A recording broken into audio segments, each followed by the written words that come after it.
آج انشاءاللہ تعالی ہم سورۃ الکہف کا آغاز کریں گے۔ سورۃ الکہف قرآن حکیم میں 18 نمبر کی سورت ہے، 18 نمبر، اور یہ مکی سورت ہے۔ اس کا جوڑا سورہ بنی اسرائیل کے ساتھ بنتا ہے، سورۃ الاسراء، جو اس سے پچھلی سورت تھی 17 نمبر۔ کئی ایک مضامین جو ہیں وہ دونوں کے ملتے جلتے ہیں، ظاہر ہے جوڑے کی شکل میں یہ صورتیں، اور اتنی پرفیکشن ہے کہ سورہ بنی اسرائیل سٹارٹ ہو رہی تھی سبحان الذی اسری بعبدہ، یعنی پاک ہے وہ ذات جو اپنے بندے کو لے گئی راتوں رات بیت اللہ سے مسجد اقصیٰ کی طرف، اور اس کا آغاز ہو رہا ہے الحمدللہ الذی انزل علی عبدہ الکتاب۔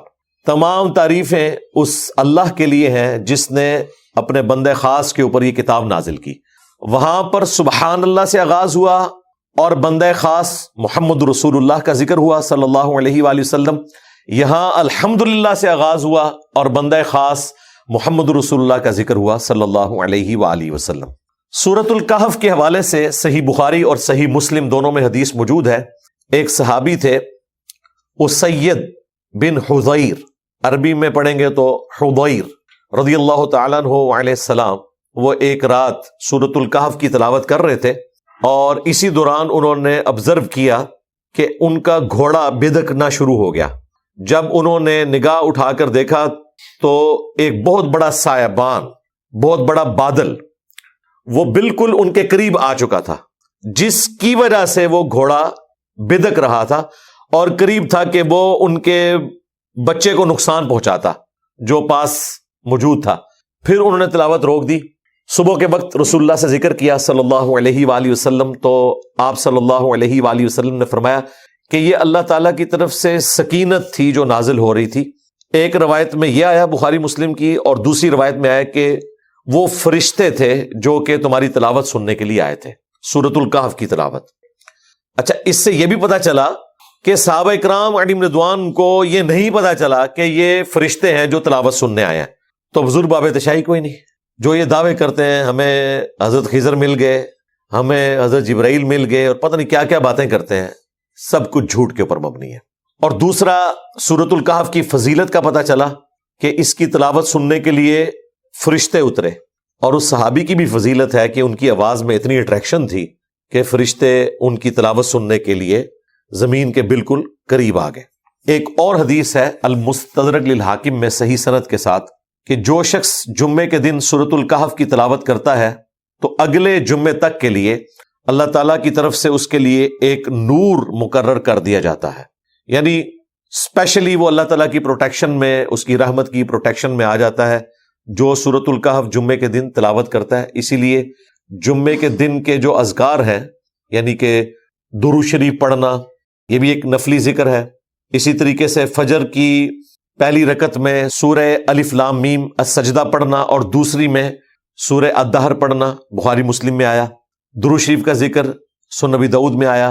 اسی طریقے سے بخاری مسلم میں آیا کہ جمعے کے جو 2 فرض ہیں ان کی پہلی رکعت میں سورۃ الاعلیٰ، دوسرے میں سورۃ الغاشیہ، یہ سارے سنت اعمال ہیں۔ ویسے تو کوئی بھی سورت پڑھے نماز تو ہو جائے گی، لیکن یہ سنت اعمال ہیں، انہی میں یہ والا وظیفہ بھی شامل ہے۔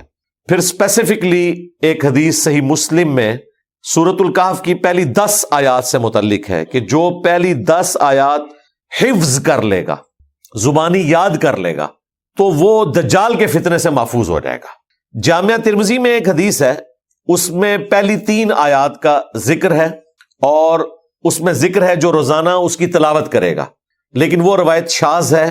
یہ حدیث جو ہے اس کی صحت بالکل ٹھیک ہے، اور اس میں پہلی 10 آیات کا ذکر ہے حفظ کرنے کا، تو ظاہر حفظ اسی کو ہوں گی جو پڑھے گا بھی، تو کم از کم روزانہ ایک دفعہ یہ 10 آیات پڑھ لینی چاہیے۔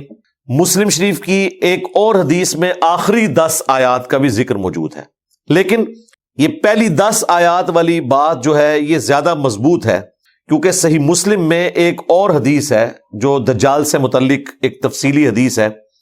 اس میں اللہ کے محبوب صلی اللہ علیہ وآلہ وسلم نے فرمایا کہ جو کوئی بھی دجال کو پائے اپنے زمانے میں، اور خدا نخواستہ اس کا آمنا سامنا ہو جائے، تو وہ سورہ الکہف کی پہلی 10 آیات کی تلاوت شروع کرتے، تو اللہ تعالیٰ اسے اس فتنے سے بچا لے گا۔ قرات کے الفاظ ہیں، اس کی قرات کرنی ہے، لہذا بعض لوگوں کی جانب سے سورۃ الکہف کو اس حوالے سے پیش کرنا کہ جی اس کے مضامین کی گہرائی جب تک آپ کو پتہ نہیں چلے گی آپ دجال کے فتنے سے محفوظ نہیں ہوں گے، اور وہ گہرائی بھی پھر جب بیان کرنی شروع کرتے ہیں اتنے گہرے چلے جاتے ہیں کہ اتنا گہرا مواد نہ قرآن میں موجود ہوتا ہے، نہ سنت میں موجود ہوتا ہے، نہ اس کو سپورٹیو کوئی چیز موجود ہوتی ہے، ایسے ایسے عجیب و غریب رزلٹ اس میں سے نکالنا شروع کر دیتے ہیں۔ بس وہ مسلم شریف کی حدیث انہوں نے لے لی کہ جی پہلی 10 آیات فتنے سے بچنے کے لیے ہیں، اس کے بعد انہوں نے پھر وہ چابی ایسی استعمال کی کہ جو دل کیا انہوں نے تالا کھولنا شروع کر دیا، اگرچہ وہ قرآن و سنت میں موجود ہے یا نہیں ہے۔ بھئی سمپل سی بات ہے کہ مسلم شریف ہی کی دوسری حدیث میں آیا کہ جو دجال کو اپنے سامنے پائے تو ان 10 آیات کی تلاوت کرے، اللہ تعالیٰ فتنے سے بچا لے گا۔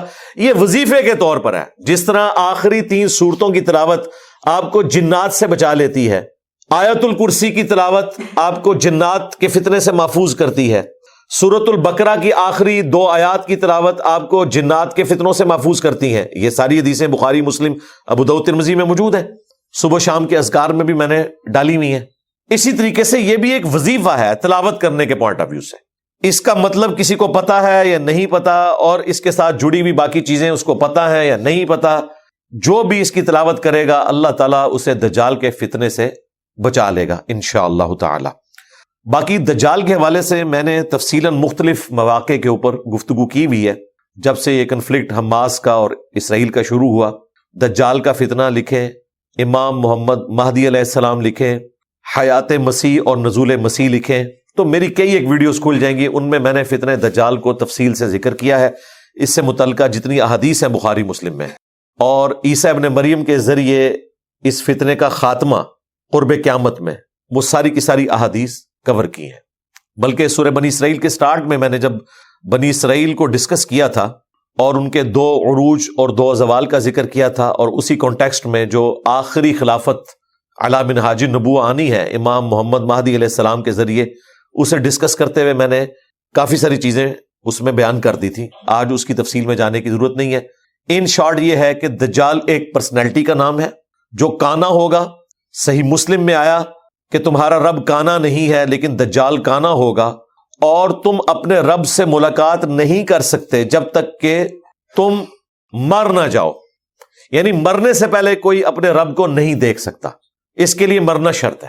لہذا جو بھی انسانی شکل میں آئے اور وہ دعویٰ کرے رب ہونے کا تو وہ دجال ہے، اور اس کی نشانی یہ ہے کہ وہ کانا ہے، یہ عیب ہے یعنی وہ آنکھیں تو اس کی 2 ہیں لیکن ایک آنکھ جو ہے وہ ایک ابھرا ہوا ڈھیلا ہوگا، اس میں سے وہ دیکھ نہیں سکے گا، بدصورت ہوگا۔ بخاری مسلم میں آیا کہ دجال کی نشانی یہ ہے کہ اس کے ماتھے پر کافر لکھا ہوگا، لیکن ایبریویشن کے اندر کاف فا را، کافر ڈائریکٹ نہیں لکھا ہوگا، حروف کی فارم میں لکھا ہوگا۔ یہ بھی ایک امتحان ہے تاکہ جو بزرگ بابوں کے ماننے والے ہیں وہ کاف سے کشف پڑھ لیں، فا سے فیض پڑھ لیں، اور را سے روحانیت پڑھ لیں، اور جو قرآن و سنت کے ماننے والے ہیں وہ احادیث کی بنیاد پہ سمجھ لیں کہ یہ جو اتنے بڑے بڑے کرتب کر رہا ہے تو یہ کوئی غوث وقت نہیں ہے، یہ دجال ہے۔ وہ لوگوں کو پریشان کر دے گا، بڑے بڑے لوگوں کا ایمان متزلزل کر دے گا۔ اس کے حکم سے صحیح مسلم میں آتا ہے کہ آسمان سے بارش نازل ہوگی، زمین سبزہ اگائے گی۔ بھائی غریب آدمی کو کیا چاہیے، اس کی زمین سبزہ اگا دے، وہ خدا مان لیں گے۔ یعنی جو بابوں کی سٹوریوں سے متاثر لوگ ہیں، کرامت کو ہم بھی مانتے ہیں، معجزے کو ہم بھی مانتے ہیں، لیکن جو ثابت ہو، زبانی کلامی نہیں، وہ متاثر ہو جائیں گے۔ اور بخاری مسلم میں آیا کہ ایک مومن کھڑا ہوگا اور وہ کہے گا تو دجال ہے، وہ کہے گا میں اتنے کام کر رہا ہوں، میں سبزہ اگا رہا ہوں، میں بارش برسا رہا ہوں، مجھے رب کیوں نہیں مان لیتے؟ وہ کہے گا کہ مجھے میرے نبی کی حدیث پہنچی ہے کہ تو دجال ہے۔ یہ مخلوق کہاں پائی جاتی ہے جو یہ کہتی ہے کہ نبی کی حدیث یہ ہے تو جو مرضی کر کے دکھا دے؟ وہ لوگ جو کتاب و سنت کے ماننے والے ہیں۔ وہ کہے گا کہ میں تیرے 2 ٹکڑے کروں گا اور قتل کر کے دوبارہ زندہ کروں گا۔ وہ قتل کر دے گا، بخاری مسلم کے الفاظ ہیں، اس کی لاش کے 2 ٹکڑے کر کے اس کے درمیان چلے گا، پھر وہ جوڑ کے زندہ کر لے گا اور کہے گا اب تو مان لے میں نے مردوں کو زندہ کر دیا، میں بھی عبد القادر جیلانی کا بڑا بھائی ہوں آج کے دور میں۔ وہ بھی کہانی، یہ سچی بات ہے لیکن یہ آزمائش ہوگی۔ مسیح الدجال کیوں کہا گیا؟ دجل کہتے ہیں عربی زبان میں دھوکہ دینے کو، بہروپیہ، دجال بہروپیہ، جو اصل میں نہیں ہے، اصل مسیح نہیں ہے، جعلی مسیح، مسیح الدجال۔ اور اصل مسیح کون ہے؟ یسوع مسیح، عیسیٰ ابن مریم۔ وہ سچے مسیح ہیں، یہ جھوٹا مسیح ہوگا۔ سچے مسیح نے بھی مردے زندہ کیے، قرآن میں آیا۔ جھوٹا مسیح بھی مردہ زندہ کرے گا، بخاری مسلم میں آیا۔ لیکن اس کی خبر دے دی گئی کہ یہ نشانیاں، اس کے بعد کوئی اندھا بھی ہو وہ بھی پہچان لے گا کہ یہ وہی دجال ہے۔ لیکن کئی لوگ اس کے ساتھ اٹیچ ہو جائیں گے۔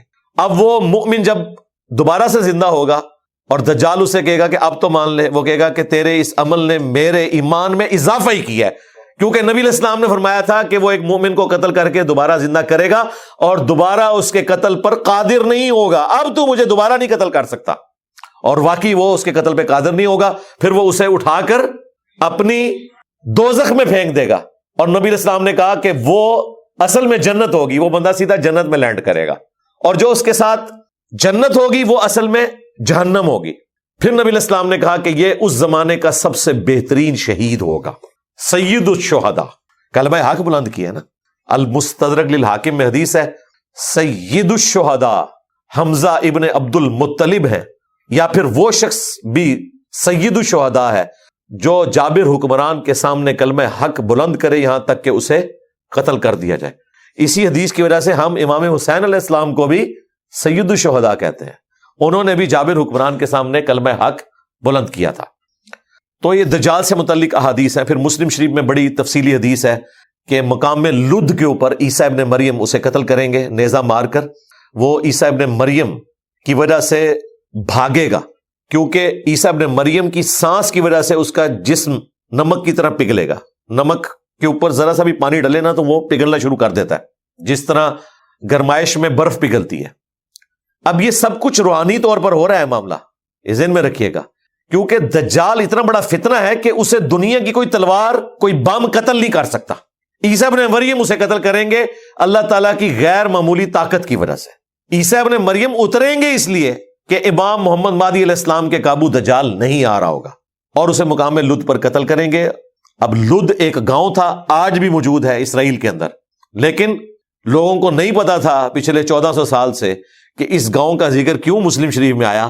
بہرحال آلموسٹ 1960 میں جب اسرائیل نے اپنا تیسرا بڑا انٹرنیشنل ایئرپورٹ لد میں بنایا، اس گاؤں میں جا کے اتنا بڑا ایئرپورٹ، پھر لوگوں کو سمجھ آ گئی کہ یہ دجال کی تیاری شروع ہے۔ شاید اسرائیل کو خود بھی نہ پتا ہو، وہ تو ایک مسیح کے انتظار میں ہے کہ جو آ کے جا چکے عیسیٰ ابن مریم، اب وہ دجال کو مسیح مان لیں گے۔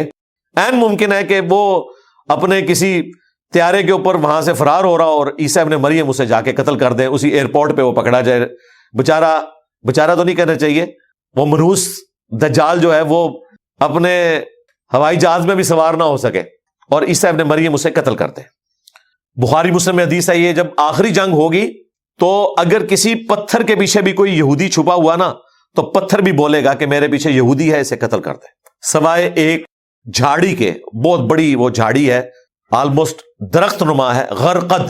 نبی علیہ السلام نے کہا کہ وہ یہودیوں کا درخت ہے، وہ پناہ دے گا۔ وہ اتنی بڑی جھاڑی ہے اس علاقے میں، اور ابھی تو بہت زیادہ انہوں نے کاشت کی ہے۔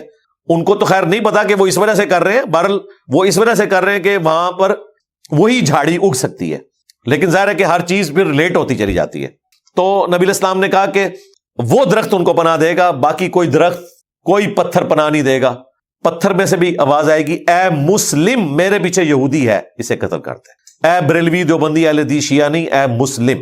اور یہ میدان جنگ کی بات ہے، یہ نہیں ہے کہ عام حالت میں بھی مسلمانوں نے یہودیوں کو قتل کرنا ہے یا یہودیوں نے مسلمانوں کو قتل کرنا ہے۔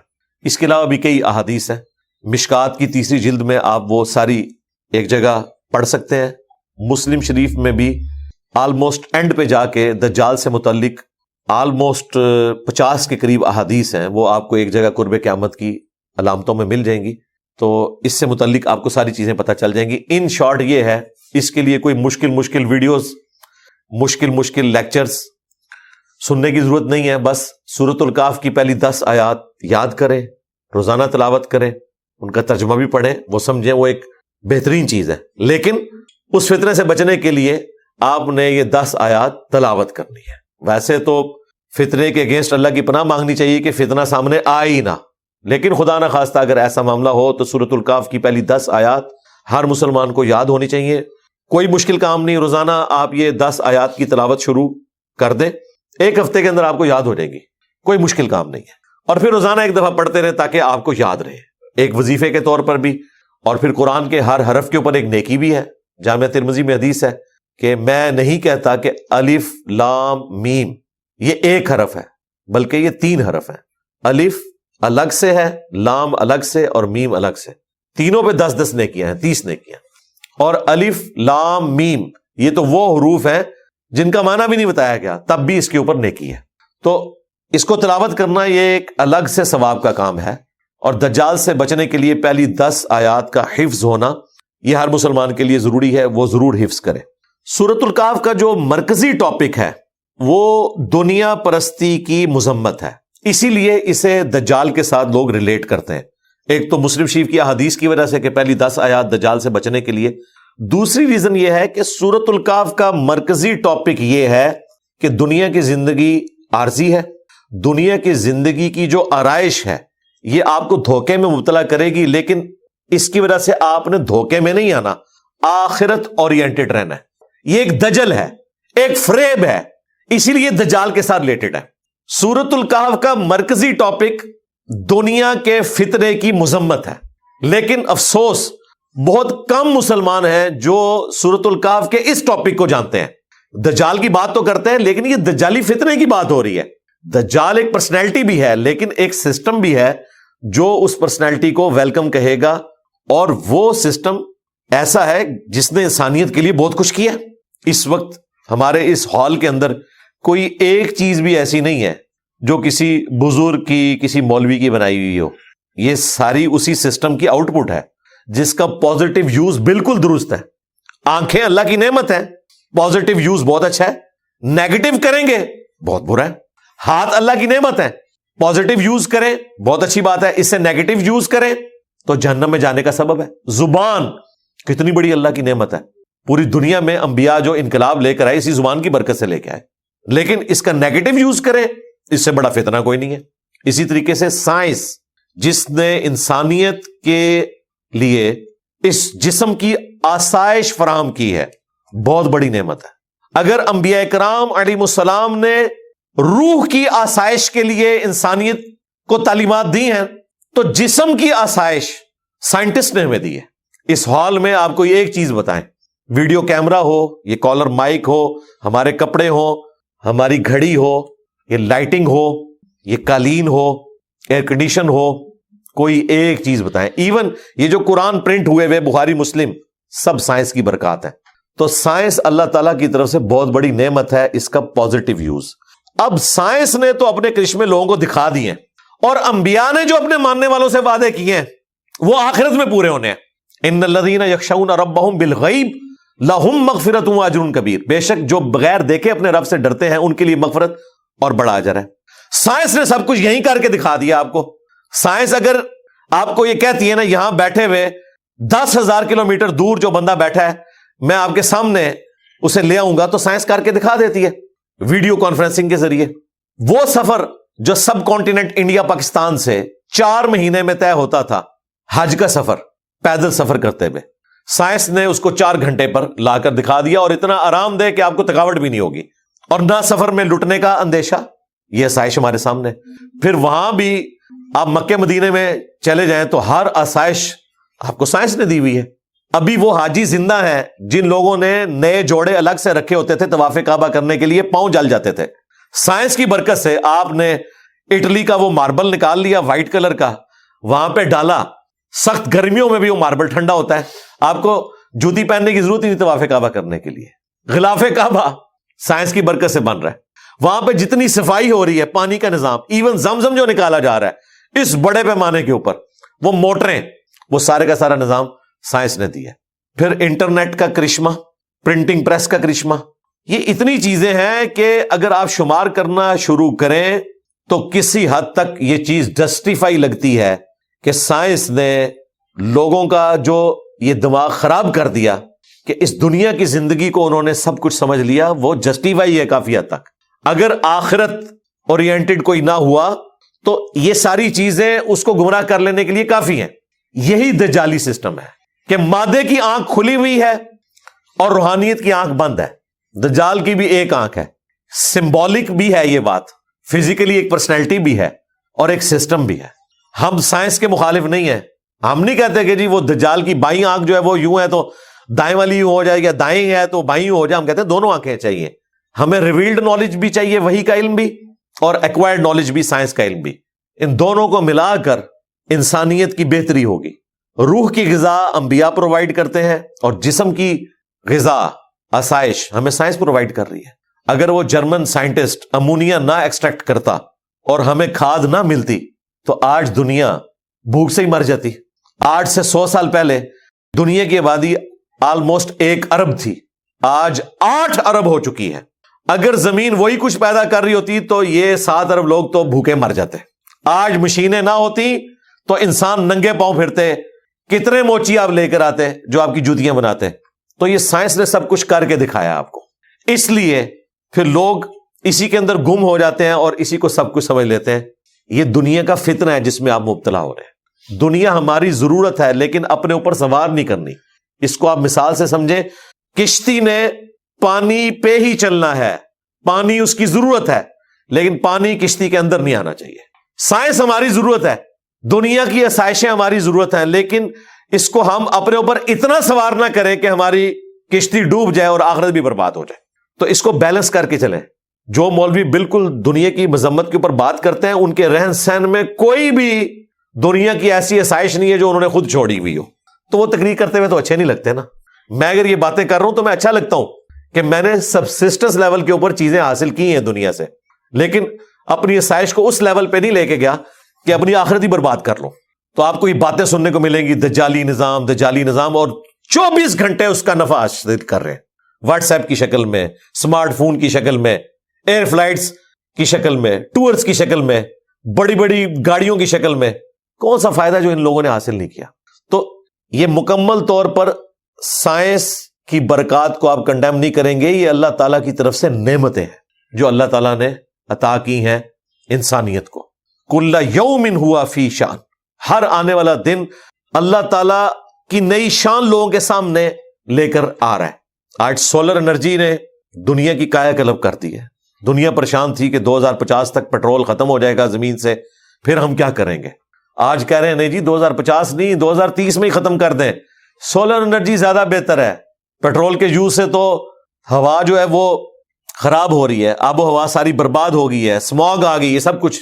اب اللہ تعالیٰ نے آپ کو وہ انرجی دی ہے جو ختم ہی نہیں ہونی. سورج کی انرجی رینیویبل انرجی سے کہا جاتا ہے, یہ ختم نہیں ہونے والی. دوسری ہے نان رینیویبل انرجی, جو دوبارہ آپ پروڈیوس نہیں کر سکتے, جیسا کہ تیل ہے, ختم ہو جائے گا. سولر انرجی ختم نہیں ہوگی, ونڈ انرجی ختم نہیں ہوگی, اور جب یہ ختم ہوگی نا اس وقت انسانیت ہی ختم ہو جائے گی, کیونکہ سورج ختم ہو گیا تو دنیا ختم. غوث وقت نے دنیا نہیں سنبھالی ہوئی ہے, سورج نے سنبھالی ہوئی ہے, اور سورج کو پتا بھی نہیں کہ اس نے دنیا سنبھالی ہوئی ہے, خدا نے سنبھالی ہوئی ہے. یہ اللہ تعالیٰ نے اسباب بنائے ہیں. سورج کی وجہ سے مخلوقات اس پلانٹ ارتھ پہ زندہ ہیں.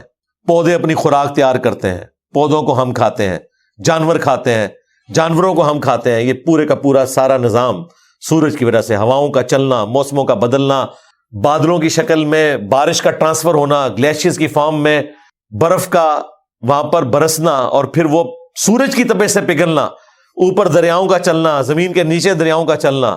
اللہ اکبر کبیرہ والحمد للہ کثیرہ وسبحان اللہ بکرۃ واصیلا. تو اس چیز نے لوگوں کو پھر فتنے میں مبتلا کر دیا کہ جی سائنس نے تو سب کچھ کر کے دکھا دیا ہے, انبیاء تو صرف وعدے کر کے گئے ہیں.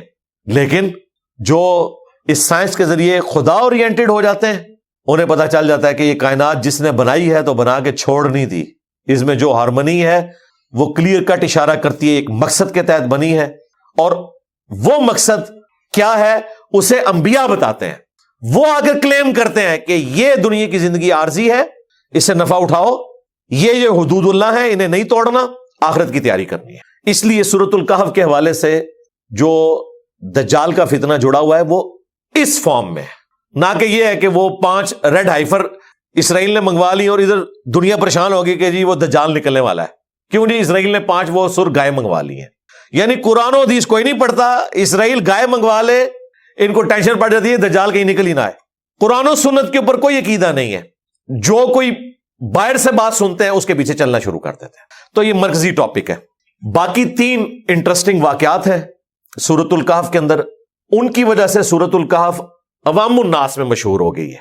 اصل جو اس کا مرکزی ٹاپک ہے وہ ہے دنیا کے فتنے کی مذمت اور اس کا علاج، جو دجالی فتنہ ہے۔ وہ 3 واقعات کون سے؟ وہ نبی صلی اللہ علیہ وآلہ وسلم سے یہودیوں نے سوال پوچھے تھے 3۔ نمبر 1، اصحاب الکہف کون ہے اور ان کا کیا واقعہ ہے، وہ بیان ہوا۔ اسی کی نسبت سے اس سورت کا نام سورۃ الکہف ہے۔ الکہف کہتے ہیں غار کو، کیو کو، غار والوں کا وہ قصہ ہے جو یہاں تفصیل سے بیان ہوا۔ وہ انشاءاللہ تعالی ہم نیکسٹ کلاس کے آغاز میں مکمل بیان کریں گے اور اس سے متعلقہ آیات کو کور کریں گے۔ دوسرا، حضرت موسیٰ علیہ السلام اور خضر علیہ السلام کا واقعہ ہے۔ یہ لفظ ہے خضر، ویسے اردو میں ہم خضر بھی بول دیتے ہیں۔ خضر علیہ السلام کا واقعہ، اس کو صوفیاء نے اپنے حق میں استعمال کیا، اس کے اوپر میری الگ سے ویڈیوز ریکارڈ ہیں۔ انشاءاللہ اس قرآن کلاس کے اندر بھی جب وہ واقعہ آئے گا میں تفصیل سے گفتگو کروں گا۔ اور تیسرا واقعہ ہے ذوالقرنین بادشاہ کا اور ان کا یاجوج اور ماجوج، 2 فساد پھیلانے والے قبیلوں کو ایک دیوار کے پیچھے قید کرنے کا۔ یہ 3 واقعات ہیں، یہ زیادہ مشہور ہیں، لیکن اصل چیز جو تھی وہ دجالی فتنہ، جس میں مبتلا ہو کر آپ آخرت سے روگردانی کر لیں گے، وہ اس کا مرکزی ٹاپک ہے۔ وہ آپ کو سٹارٹ میں ہی اندازہ ہو جائے گا، بیچ میں مثالیں بھی آئیں گی اور کنکلوژن بھی اسی کے اوپر جا کر ہوگی انشاءاللہ تعالی۔ پھر اس سورت کی ایک خصوصیت ہے کہ جو ہماری ٹریڈیشن ہے اسلام کی، اس کے اندر جو الفاظ سلوگنز ہم بولتے ہیں نا، وہ اس سورت کے اندر سارے آ گئے ہیں۔ مثلا الحمدللہ، ہم اللہ کا شکر ادا کرتے ہیں، جب بھی کسی نعمت کا ذکر کرتے ہیں ہم کہتے ہیں الحمدللہ، تو اس سورت کا آغاز الحمدللہ سے ہو رہا ہے۔ پھر مستقبل میں کوئی کام کرنا ہوتا ہے تو ہم کہتے ہیں انشاءاللہ، تو یہ ورڈ بھی اس سورت میں آئے گا انشاءاللہ۔ پھر کسی نعمت کو دیکھ کر خوش ہوتے ہیں اور خدشہ ہوتا ہے کہ نظر نہ لگ جائے تو ہم کہتے ہیں ماشاءاللہ، جو اللہ نے چاہا، وہ بھی سورت میں آ جائے گا۔ پھر شیطان کے فتنے سے بچنے کے لیے لا حول ولا قوت الا باللہ، نہیں ہے طاقت نیکیاں کرنے کی اور نہ ہمت ہے گناہوں سے بچنے کی مگر اس کی توفیق سے، تو وہ بھی مختصر شکل میں اس میں آئے گا لا قوت الا باللہ۔ اس کے علاوہ قرآن حکیم کا سینٹر بھی اسی صورت میں آگے ہو جاتا ہے۔ وَلْيَتَلَطَّفْ، یہ قرآن کا وہ ورڈ ہے جو حروف کے اعتبار سے سینٹر ہے قرآن کا، بالکل ایگزیکٹ سینٹر میں ہے یہ ورڈ۔ حروف کے اعتبار سے آدھا قرآن اس کے شروع میں ہے اور آدھا اس کے بعد ہے، اور سینٹر جو ورڈ ہے وَلْيَتَلَطَّفْ، اور یہ بھی بالکل سینٹر میں ہو جاتا ہے۔ یہ لفظ جو ہے اس کا بھی اپنا سینٹر ہے، یہ قرآن حکیم کا سینٹر ہے، اسی لیے آپ کو یہ ورڈ قرآن حکیم کے اندر تھوڑا بڑی شکل میں لکھا ہوا نظر آئے گا کہ یہ سینٹر ہے قرآن حکیم کا۔ پھر اس میں قصہ آدم اور ابلیس کے اندر جو ایک یونیورسل ٹروتھ تھا وہ صرف قرآن میں یہیں پر آیا ہے، باقی اس کے علاوہ بھی 6 جگہ پہ قصہ آدم اور ابلیس آیا ہے، سورۃ البقرہ میں، سورۃ الاعراف میں، سورۃ الحجر میں، سورہ صاد کے اندر، سورہ بنی اسرائیل کے اندر، لیکن یہاں پر اللہ تعالیٰ نے وہ ٹروتھ ریویل کیا کہ شیطان فرشتہ نہیں تھا بلکہ جن تھا۔ کان من الجن ففسق عن امر ربی، وہ جنوں میں سے تھا اس لیے اپنے رب کی نافرمانی کی۔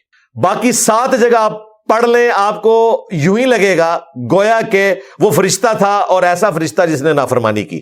یہ ایک واحد مقام ہے قرآن حکیم میں کہ اگر یہ نہ ہوتا تو قرآن حکیم کی یہ ایمبیگوٹی آپ دوری نہیں کر سکتے تھے، لہذا قرآن کا ایک صفحہ بھی نکال دیا جائے تو یہ کتاب پرفیکٹ نہیں رہے گی، اس میں بھی کوئی ایسی بات موجود ہوگی جو ہماری ہدایت کے لیے ضروری ہے۔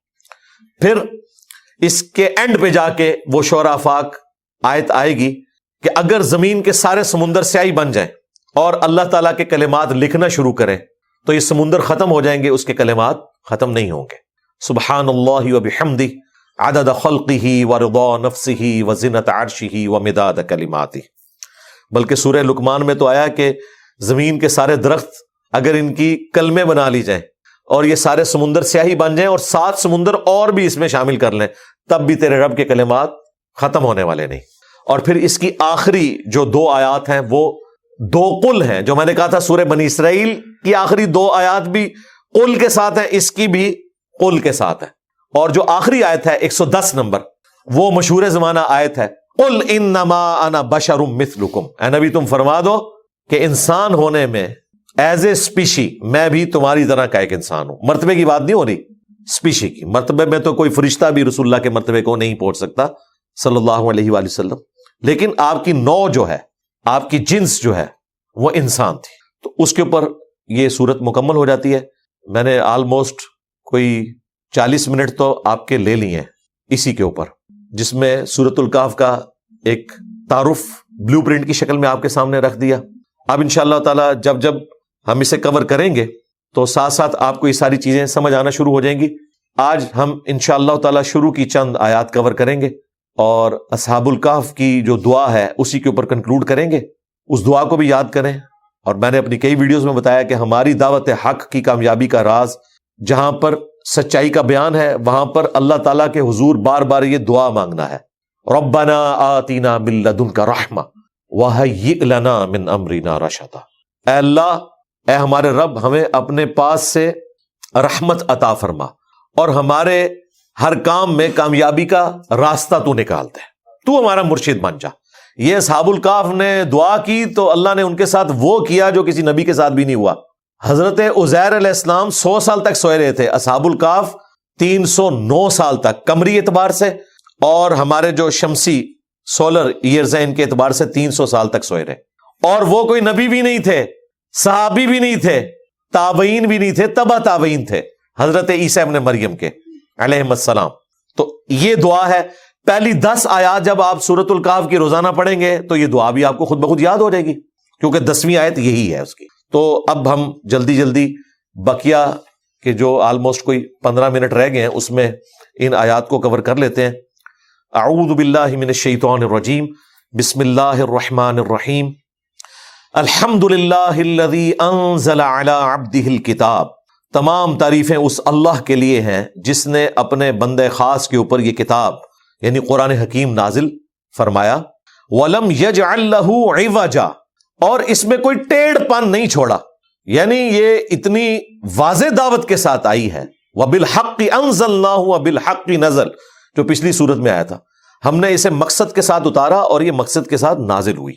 ٹیڑھ پن کوئی نہیں ہے، اسٹریٹ فارورڈ باتیں ہیں، اس میں شیطان داخل نہیں ہو سکتا. سورہ النساء میں آیا کہ قرآن اگر اللہ کے سوا کسی اور ہستی کی طرف سے ہوتا تو تم اس میں اختلاف کثیر باتیں. اسی لیے میں کہتا ہوں کہ اگر پہلے صفحے پر آیا نا ایاک نعبد و ایاک نستعین، تو میرے بھائی اب آخری صفحے تک یہی آئے گا. آخری صفحے تک یا شیخ عبد القادر جیلانی المدد نہیں آئے گا، ورنہ تو یہ اختلاف ہو جائے گا. قیما لینذر بأسا شدیدا، یہ ایسی عدل پر قائم رہنے والی کتاب ہے کہ جو سخت عذاب سے ڈرانے والی ہے. عذاب کون سا؟ آخرت کا. ظاہر ہے نافرمانوں کے لیے آخرت کے عذاب کا ذکر اس کتاب میں موجود ہے، اور ساتھ ہی سائملٹینیس کنٹراسٹ بھی آیا گیا. قیما لینذر بأسا شدیدا من لدن، اللہ تعالیٰ کی طرف سے وہ عذاب سخت آنے والا ہے، آخرت کی جواب دہی.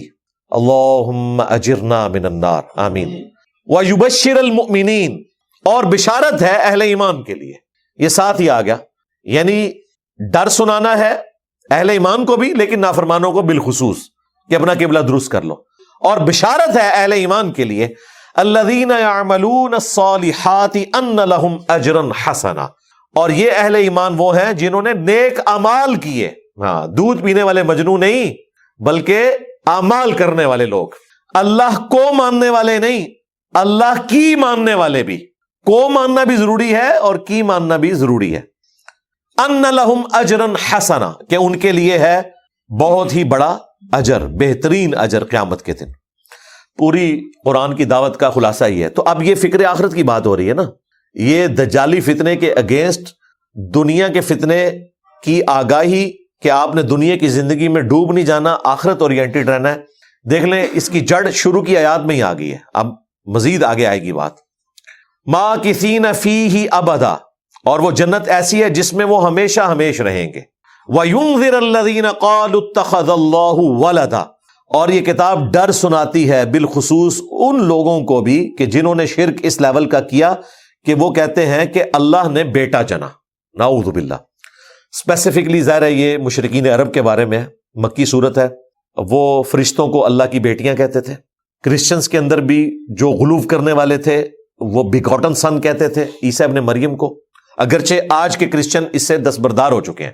کنگ جیمز ورژن جو اس وقت انجیل کا پوری دنیا میں چل رہا ہے، اس میں سے انہوں نے بیگاٹن ورڈ جو ہے نکال دیا ہے، اور اب وہ وہی عقیدہ اپنی اس انجیل میں یا نیو ٹیسٹمنٹ میں مانے ہوئے ہیں جو ہمارا عقیدہ ہے۔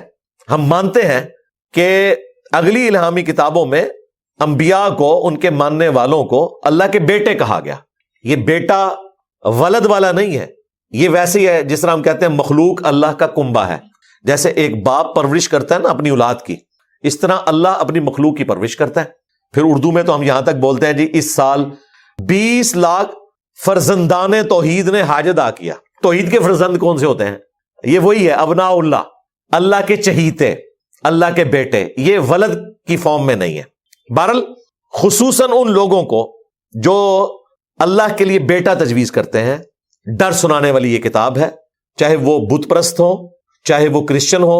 جوز تو اب بالکل اس سے ہٹ چکے ہیں، ان کا ایک گروہ تھا کسی زمانے میں جو حضرت عزیر علیہ السلام کے لیے کوئی اس قسم کا عقیدہ رکھتا تھا۔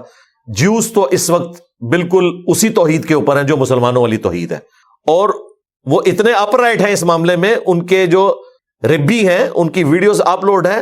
ان سے جب پوچھا گیا کہ مسلمان جس خدا کی عبادت کرتے ہیں یہ خدا کون سا ہے، تو وہ کہتے ہیں یہ وہی خدا ہے جس کی ہم عبادت کرتے ہیں۔ مسلمان بھی ایک خدا کے ماننے والے ہیں، اور وہ کرسچن سے ہم سے زیادہ نفرت کرتے ہیں اس وقت جو جیوز ہیں۔ اور یہ جیوز میں زائنسٹ نہیں کہہ رہا، زائنسٹ جو ہیں وہ مسلمانوں سے نفرت کرتے ہیں۔ یہ وہ والے جیوز جنہوں نے لمبی لمبی داڑیاں رکھی ہوئی ہیں، زلفیں رکھی ہوئی ہیں، اور وہ انہوں نے ہیٹ وہ کالے کلر کے پہنے ہوئے ہوتے ہیں، ان کے بڑے بڑے اجتماع ہوتے ہیں، اگر آپ کو نہ بتایا جائے تو لگتا ہے وہ اہل حدیث ہی ہیں۔ یہ وہ والے جیوز، اور وہ اتنی حقارت سے کرسچنز کو ڈیل کرتے ہیں، کہتے ہیں انہوں نے ایک انسان کو رب مان لیا۔ تو یہ کوئی میں یہودیوں کے فضائل نہیں سنا رہا، آپ کو بتانا چاہ رہا ہوں کہ یہ اس وقت کی گراؤنڈ ریالٹی ہے، لہٰذا قرآن سے ریلیٹ کرتے وقت یہ چیز آپ نے خیال رکھنی ہے کہ بدعات وقت کے ساتھ ساتھ چینج ہوتی ہیں۔ اس وقت جو یہودی ہیں ان کا معاملہ بالکل الگ ہے۔ ہاں، کرسچنز میں جو کیتھولک ہیں وہ تو کہہ رہے ہیں کہ وہ خدا کا بیٹا ہے، اور واقعی وہ 3 in 1 کہتے ہیں، اور پروٹیسٹنٹ تو بالکل ننگی بات کرتے ہیں، وہ کہتے ہیں عیسیٰ ابن مریم ہی خدا ہے، ان اللہ هو المسیح ابن مریم، نعوذ باللہ من ذالک۔ تو ڈر سنانے کے لیے جو رحمان کے لیے بیٹا تجویز کرتے ہیں، ما لہم بہ من علم، ان کے پاس کوئی علم نہیں ہے، یعنی کوئی کتابی بات نہیں کر رہے، بس ان کی وشفل تھنکنگ ہے۔ جس طرح مسلمانوں نے بھی نور من نور اللہ کا عقیدہ نکال لیا، آپ کوئی بات کرتا ہے اسے گستاخ رسول کہتے ہیں، کرسچن بھی اسے گستاخ عیسیٰ سمجھتے ہیں، گستاخ یسوع سمجھتے ہیں، جو یہ کہتا ہے کہ وہ انسان تھے، وہ کھانا کھانے کے محتاج تھے، وہ ٹوائلٹ جاتے تھے، وہ کہتے ہیں یہ تو توہین کر رہے ہیں۔ وَلَا لِآبَائِهِمْ، اور نہ ہی ان کے آباء و اجداد کے پاس کوئی علم تھا، یعنی یہ بھی گمراہ، ان کے آباء و اجداد بھی گمراہ تھے۔ کبرت کلمۃ تخرج من افواہہم، کتنا بڑا جملہ ہے جو ان کی منہ سے نکل رہا ہے۔ ان یقولون الا کذبا، یہ تو نہیں بول رہے مگر صراحتاً ایک جھوٹ۔ یہاں تو اسی پر ہی اکتفا کیا گیا ہے۔ سورہ مریم میں آگے چل کر آئے گا، قریب ہے آسمان پھٹ پڑے، زمین شک ہو جائے، اور پہاڑ ریزہ ریزہ ہو جائے۔ ان دعوا للرحمن ولدا، کہ یہ کہتے ہیں رحمان نے بیٹا چنا۔ اگر زمین و آسمان اور پہاڑوں کے احساسات ہوتے تو وہ پھٹ جاتے کہ اتنی بڑی گالی اللہ کو یہ دے رہے ہیں کہ رحمان نے بیٹا چنا۔ اب وہ مشہور زمانہ آیت آ گئی نبی علیہ السلام کو تسلی دینے کے لیے، فَلَعَلَّكَ بَاخِعٌ نَفْسَكَ عَلَىٰ آثَارِهِمْ، تو اے محبوب صلی اللہ علیہ وآلہ وسلم، کیا آپ اپنے آپ کو ہلاک کر لیں گے اس غم میں، ان کو دعوت حق دیتے ہوئے، ان کے پیچھے پڑتے ہوئے کہ یہ حق قبول کر لیں، إِن لَّمْ يُؤْمِنُوا بِهَذَا الْحَدِيثِ أَسَفًا، کہ یہ اس قرآن کے اوپر ایمان نہیں لا رہے، آپ کف افسوس ملتے ہوئے کیا اپنے آپ کو ہلاک کر لیں گے؟ نبی علیہ السلام کو تسلی دی گئی کہ آپ نے دعوت کا کام کر دیا، دل آپ کسی کا نہیں بدل سکتے جب تک وہ خود حق قبول نہیں کرتا، اور جب خود قبول کرے گا پھر اللہ تعالیٰ اسے ہدایت بھی دے دے گا۔ إِنَّكَ لَا تَهْدِي مَنْ أَحْبَبْتَ وَلَكِنَّ اللَّهَ يَهْدِي مَن يَشَاءُ، اے نبی جس سے تم محبت کرتے ہو اسے ہدایت نہیں دے سکتے، اللہ جسے چاہتا ہے ہدایت دیتا ہے، اور اللہ کسے دیتا ہے؟ والذین جاہدوا فینا لنہدینہم سبلنا، جو لوگ ہماری راہ میں کوشش کریں گے ان کے لیے ہم ہدایت کے دروازے کھولیں گے۔ اور اے نبی صلی اللہ علیہ وآلہ وسلم، ہم آپ سے نہیں پوچھیں گے کہ لوگ جہنم میں کیوں چلے گئے، آپ کا کام صرف دعوت دینا ہے، جہنم میں جس نے جانا ہے وہ جائے، آپ نے اپنے آپ کو ہلاک نہیں کرنا۔ ما انزلنا علیک القرآن لتشقى، اے نبی قرآن ہم نے اس لیے نازل نہیں کیا کہ آپ مشقت میں پڑ جائیں، الا تذکرۃ لمن یخشی، یہ تو نصیحت ہے جو قبول کرنا چاہے، سیذکر من یخشی، نصیحت اسے کریں جو ڈرتا ہے اللہ کی دھمکی سے، ویتجنبها الاشقى، اور جو بدبختی پہ اترا ہوا ہے چھوڑ دیں، اسے ہم بڑی آگ کے اوپر پیش کریں گے جس میں وہ نہ زندوں میں ہوگا نہ مردوں میں ہوگا۔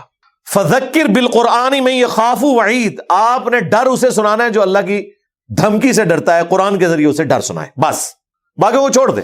انا جعلنا ما علی الارض زینۃ لها لنبلوہم ایہم احسن عملا، بے شک ہم نے زمین پہ جتنی بھی آسائش کی زینت کی چیزیں بنائی ہیں نا، تو یہ صرف اس لیے کہ تاکہ ہم آزمائیں تم میں سے کون اچھے اعمال کرتا ہے۔ یہ وہ دنیا کا فتنہ، اس زینت میں ڈوب نہیں جانا، یہ دجالی فتنہ ہے، بچ کے رہنا، ایسا نہ ہو کہ اپنی آخرت برباد کر بیٹھو۔